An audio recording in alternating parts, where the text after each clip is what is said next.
So activity-based working is about empowering people to be able to move around and choose the right facilities to suit the type of work that they need to work on at that particular time. It's actually about creating different environments so that when you need to have time to collaborate with people, that there's great opportunities to be able to break out and sit together, or actually sit together for the whole day, or have a project table where a whole group of you sit together.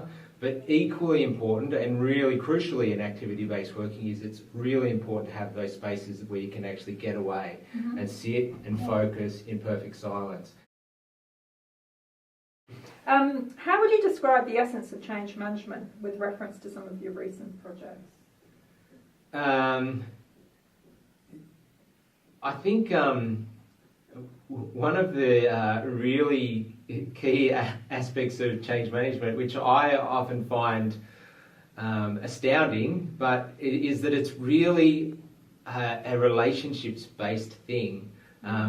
Obviously there needs to be a good theory and structure behind it, but at the fundamentals it's about being able to relate to people and to be able to help people on a really practical level. So how would you rate the amount of employee resistance that you have during a client's transition through a change process? I think it's got such momentum in Sydney now that people are kind of have had some degree of understanding and exposure to it, and I think there's the resistance is ever less on each project. There are always some people that have special requirements who might put up some more resistance, but as I kind of mentioned before, a lot of the people who I've found to be more resistant at the beginning have turned out to be really fantastic advocates once they actually understand that you are genuinely there to help them to create a better work life. Yep. And that whatever special requirements that they might have, that you're there to help them to either understand how they can do them within the bounds of what we're planning, or whether we actually need to make some changes to what we're planning to accommodate them. So that's a constant process.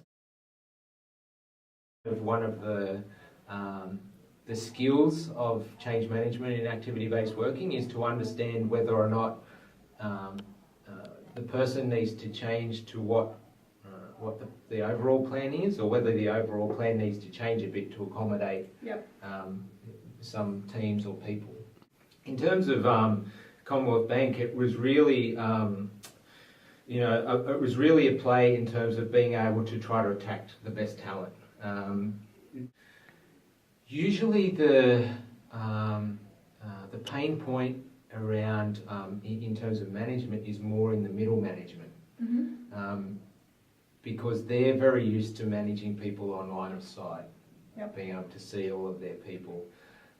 And obviously in activity-based working, the people are moving around so they can't see each other all the time. There's a whole bunch of technology tools that enable people to be in more contact than ever, but still they need to, middle management needs to learn to manage on performance. The opportunity has been, one thing I always kind of stress to them is that at the really high levels of business, at the CEO and the senior executive level, that's how they work. They have a working relationship that's based on performance, and if middle management aspires to get to that top level, they need to know how to manage that way. This is the opportunity for them to develop those skills to be successful at the upper echelons of business. I think the essence of change management is you really got to always stay focused on that it's a people business, rather than having this fantastic strategy and then kind of hiding away and deploying from a distance. It's in some ways I often get surprised, like what's so hard about change management? I'm glad that other people find it hard and that people think that I go all right at it and that I get the jobs, but sometimes I think, it's not rocket science. It's about just relationships and people.